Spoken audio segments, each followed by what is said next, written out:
తాకట్లో ఉన్న బంగారాన్ని విడిపించి ఆ రోజున మార్కెట్ ధర కట్టి మిగిలిన డబ్బును మీకు అందిస్తుంది కొమ్మూరి గోల్డ్.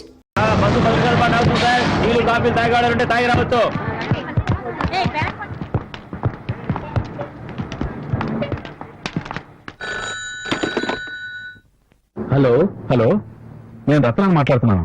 ఏరా అప్పుడే నెల్లూరు వెళ్ళి చేరేవా? లేదురా, నేను దారిలో దిగేశాను. ఇప్పుడు విజయవాడ నుంచి మాట్లాడుతున్నాను. ఏంట్రా ఏదైనా ప్రాబ్లమా? అబ్బే అదేమీ లేదురా, నేను వచ్చేటప్పుడు ఒక అబ్బాయిని చూశాను. అతని మాటలు, నడవడిక, గుణం అన్నీ నాకు బాగా నచ్చాయి. అతనే మా అమ్మాయికి సరైన భర్తని నా మనసు కనిపించింది. అందుకే దారిలో దిగి నీకు ఫోన్ చేస్తున్నాను. నీ మనసుకు నచ్చితే కరెక్ట్ గానే ఉంటుంది. అది సరే, అబ్బాయి ఎక్కడున్నాడు, అతని అడ్రస్ ఏంటి కొంచెం చెప్తావా? తప్పుగా అనుకోకు, అతను వేరే ఎవరో కాదు, మీ అబ్బాయిరా.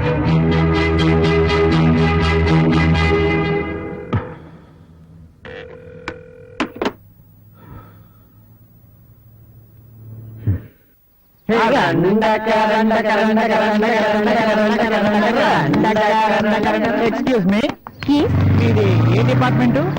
ఎందుకు అడుగుతున్నారు? అదే అన్నవుడి కింద లేదో తెలుసుకోవడానికి ఒక్క మెతుకు పట్టుకొని చూస్తే చాలంటారు. మీ డిపార్ట్మెంట్ ఏదో మాకు తెలిసింది అనుకోండి, మిగతా వాళ్ళంతా ఎలా ఉంటారో మాకు అర్థం అవుతుంది.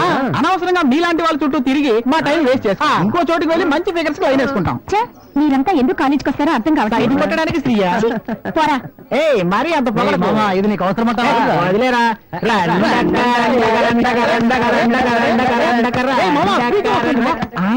అవునురా ప్రీతి. రే మావా ప్రీతికి నేను గ్యారంటీ రా.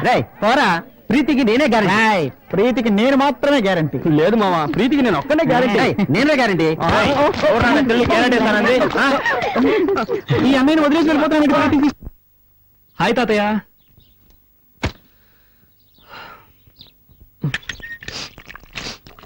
కార్తీక్, కంగ్రాట్స్. ఎందుకు వదినా? అన్నయ్యకి ఏమైనా ప్రమోషన్ వచ్చిందా? అన్నయ్య కాదు, నీకే ప్రమోషన్. నాకా? అవును, నువ్వేగా పెళ్లి కొడుకు కాబోతున్నావు. ఎంజాయ్. పెళ్లి కొడుకు? అమ్మా అమ్మా, ఏంటి వదిలేదు అంటోంది? మీ వదిన చెప్పింది నిజమేరా, మన రత్న అమ్మాయి గారు అమ్మాయి. ఎవరు? నేను బస్ ఎక్కించాను ఆయన కూతురా? ఎవరినంటికి డిసైడ్ చేశారు? అయ్యో, నాకేం తెలియదు బాబు. వెళ్ళి మీ నాన్న అడుగు. నన్ను వదిలే బాబు. ఉండు, వెళ్ళి మీ ఆయన అడుగుతాను.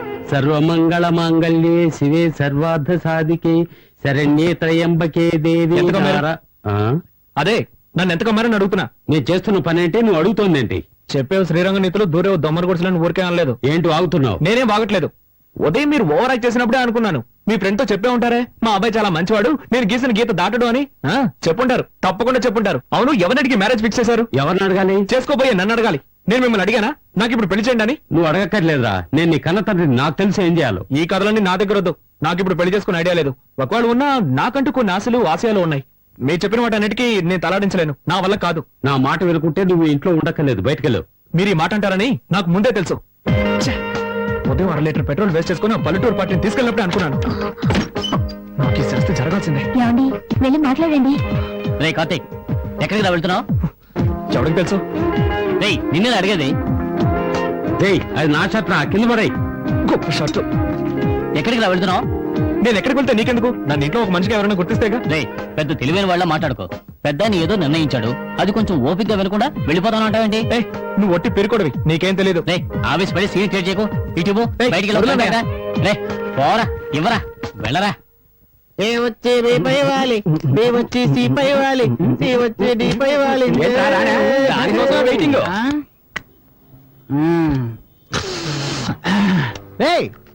ఈ వయసులో ముక్కుపొడి పిలుస్తున్నావు? మా తాత కూడా ముక్కుపొడి వేయరా? రే, మీ తాత అండర్వేర్ కూడా వేసుకోడు, అందుకని ఆయన ఫాలో చేయడం కుదురుతున్నా మొక్క. భలే చెప్పేవరా మామా. సర్లేరా, నవ్వించాలి. హాయ్ కార్తీక్. రామా. రే కార్తీక్, ఏంట్రా ఈ టైంలో వచ్చావు? మా నాన్న పిల్లని చూశాడు, నేను పెళ్లి చేసుకోవాలట. ఆ పిల్ల నెల్లూరు దగ్గర ఎక్కడో బీకామ్ చేస్తుందట. ముందు షేక్ అండి, ఇంత సంతోషకరమైన విషయాన్ని అంత దీనంగా చెప్తావేంట్రా? నేను అసలే మూడోట్లో ఉంటే వీడొకడు హింస పెడుతున్నాడు. రే మామా, మా అందరికీ పెళ్లిళ్ళు జరుగుతాయో జరగవో కూడా తెలియదురా, కానీ నీకు మీ నాన్నే ఒక పిల్లని చూసించాడు, దానికి ఎందుకు ఏడుస్తావు? నేను ఎలాంటి డ్రీమ్స్ లో ఉన్నానో తెలుసా? సిటీలో ఒక అందమైన బంగ్లా, అల్ట్రా మోడర్న్ గా ఇంగ్లీష్ మాట్లాడే నిషా, మల్టీనేషనల్ కంపెనీలో అమెరికన్ డాలర్స్ తో జీతం, చైనీస్ కుక్, ఇటాలియన్ గార్డెన్, ఇలా ఎంతో గొప్పగా బతకాలనుకుంటున్నాను. అదొదిలేసి నెల్లూరు దగ్గర ఎక్కడో పల్లెటూరట, జిడ్డు మొహంతో ఉన్న ఒక పిల్లట. ఇప్పుడున్నట్టుగానే ఇరికింటో కంపు కొట్టే common bathroom. I can't imagine this రా. సరే గాని దానికి మీ నాన్న బిల్ గేట్స్ ఏమన్నాడు? కామన్ డైలాగే. ఆ, నా మాట వినకపోతే ఇంట్లోంచి బయటకు వెళ్ళిపోమన్నాడు. అందుకు నువ్వేమన్నావు? నేను ఇంట్లోంచి బయటకు వచ్చేసి మీతో కలిసి ఉండాలనుకుంటున్నాను. రేయ్, అది మేము డిసైడ్ చేయాలరా, నువ్వు డిసైడ్ చేస్తే ఎలా? ఏంట్రా నువ్వు అనేది? మావ, నేను సీరియస్ గా చెప్తాను రా. మళ్ళాంటి స్టూడెంట్స్ ఇంట్లో ఉన్నంత వరకేరా గౌరవం. ఇల్లు వదిలి బయటకు వచ్చామో కుక్క పాటలు పడాలి. ఏయ్, ఏంట్రా ఆలోచిస్తున్నావు? నువ్వు కొరియర్ కంపెనీలో పనిచేస్తున్నావుగా, వాడిచ్చే 2000 చిల్లర జీతంతో ఈ సిటీలో కడుపుంటే తినగలవా? ఇప్పుడు ఏమంటావు? రే మామా, నిషా లాంటి అందమైన అమ్మాయితో పార్టీలకి వెళ్ళొచ్చు, థియేటర్లకి వెళ్ళొచ్చు. అదే పెళ్లి చేసుకుంటే తనకి సోపులు, షాంపూలు, పౌడర్లు, స్నోలు, అవి ఇవి చెత్త చెదారు ఇవన్నీ కొనడానికి నీ జీతం సరిపోతుంది. ఇక మిగతా వాటికి ఏం చేస్తారా? అందుకని ఆ పల్లెటూరు పిల్లని చేసుకోమంటావా? అవును, వీడు పెద్ద సిటీ జన్. ఈ వైజాగ్ సిటీలో వీడి దగ్గర ఉన్నంత చెత్త బండి వేరెవరి దగ్గర ఉందట్రా? పొల్యూషన్ కంట్రోల్ వాళ్ళు నీ కోసం వల వేసి మరీ వెతుకుతున్నారు. నువ్వు సిటీ గురించి మాట్లాడుతున్నావు. రే మావా, నా బండి గురించి మాట్లాడుకో. అవును, నీలో పెద్ద బెంజ్ కంపెనీ బండి. తెచ్చిపోకరా. రాయ్, అర్థం చేసుకోరా. చూడు, విలేజ్ అమ్మాయి అయినప్పటికీ కూడా ఒక త్రిష, ఒక ఆసిల్, ఒక శ్రీయ వీళ్ళలాగా అందంగా ఉండే అవకాశం లేకపోలేదుగా. రే మామ, మాట్లాడకుండా ఈ పెళ్లికి ఒప్పేసుకోరా. నీ పెళ్ళయ్యాక ఒకవేళ ఆ అమ్మాయికి నీకు పర్లేదు అనుకో, ఏదో ఒక అబద్ధం చెప్పి తనకి విడాకులు ఇచ్చేది.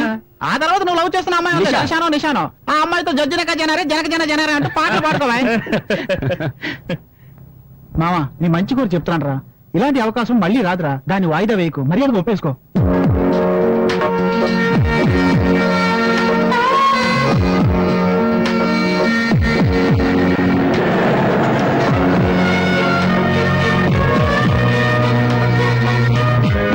కార్తీక్, నేను ఎప్పుడైనా దేనికైనా బలవంతం చేశానా?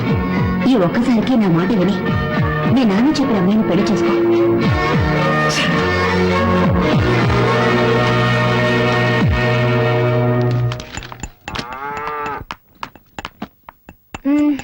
నేను కాలేజ్కి వెళ్ళొస్తాను.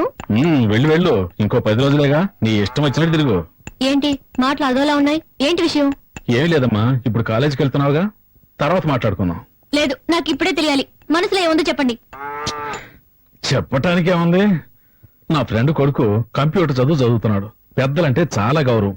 నేను అతనికిచ్చి పెళ్లి చేద్దాం నిర్ణయించుకున్నాను. వచ్చే నెలలోనే పెళ్లి ఏర్పాట్లు కూడా చేస్తున్నాం. ఎవరిని అడిగి ఏర్పాటు చేశారు? ఎవరిని అడగాలి? చేసుకోవాల్సింది నేను, నన్ను అడగాలి. ఆ అవకాశం నువ్వు ఎప్పుడో పోగొట్టుకున్నావు. చదువుకోవాలని ఆశపడ్డావు, అయిన వాళ్ళందరూ వద్దంటున్నా నేను నిన్ను చదివిస్తున్నాను. కానీ నువ్వు చదువుకోకుండా సినిమాలంటూ తిరుగుతున్నావు. ఊళ్ళో వాళ్ళంతా నీ గురించి నానా మాట్లాడుతున్నారు. ఇక నేను ఎవరు చేసుకుంటాడు? అందుకే నా స్నేహితుడి దగ్గరికి వెళ్లి బతిమాలి ఒప్పించి కష్టపడి ఈ పెళ్లికి ఏర్పాటు చేశాను. మాట్లాడకుండా నేను చెప్పిన కుర్రాడితో తాళి కట్టించుకో. నాకు బలవంతంగా పెళ్లి చేస్తే వాడు నిద్రపోతున్నప్పుడు రాయితో తలపగ కొట్టి విధవగా ఇంటికి వచ్చేస్తాను. నిన్ను కన్న పాపానికి నీకు పెళ్లి చేయటం నా బాధ్యత. ఆ తర్వాత నువ్వు సుమంగలిగా వస్తే ఏంటి, విధవగా వస్తే ఏంటి, నిన్ను పోషించగల శక్తి ఆ దేవుడు నాకు ఇచ్చాడులే. నువ్వు ఎలా వచ్చినా చూసుకుంటాను. ఎందుకు నాన్న నన్ను ఇలా బలవంత పెడతావు? నువ్వెందుకు వద్దని మంటికేస్తున్నావు? నేను చదువుకోవాలి, నా కాళ్ళ మీద నేను నిలబడాలి. చదువుకో, బాగా చదువుకో. నిన్నెవరు వద్దన్నారు? నీకు పెళ్ళాక నీ భర్తతోనూ అత్తమామలతోనూ మాట్లాడి నేనే ఏర్పాటు చేస్తాను. ఇంకేం కావాలి? ఇప్పుడే పెళ్లి చేసుకోవడానికి మెంటల్ గా నేను ప్రిపేర్ అవ్వలేదు. ఇంకా 2 వారాల టైం ఉందిగా, ఈలోగా ప్రిపేర్ అవ్వచ్చులే. అయ్యో, మీకు అర్థమయ్యేట్టు ఎలా చెప్పాలో. నాకు బాగానే అర్థమైంది గానీ ముందు నీ ఫోటో ఇవ్వు, పెళ్లి కొడుకు పంపాలి. నేనేం ఇవ్వను. ఇవ్వకు, వాళ్ళనే బయలుదేరి ఇక్కడికి వచ్చి నిన్ను చూసుకోమంటాను. అమ్మా, మీ నాన్న మాట వినవే. నేను నీకు పెళ్లి చూసిన తర్వాతే కన్ను ముయ్యాలనుకుంటున్నాను. నాకొచ్చే కోపానికి రాయితో వాడి తల పగలగొట్టడానికి ముందు నీ తల పగలగొట్టేస్తాను ముసల్దానా. అలా చేయవే. నన్ను ఇలా బలవంత పెడితే తప్పకుండా రేపు మీరు బాధపడతారు. బాధపడితే బాధపడ్డాంలే, మాకు పెళ్లి పనులు చాలా ఉన్నాయి. నీతో మాట్లాంటి. అమ్మా ఏంటిది నువ్వు రామా. ఇలా బెదిరించెడుతుంది?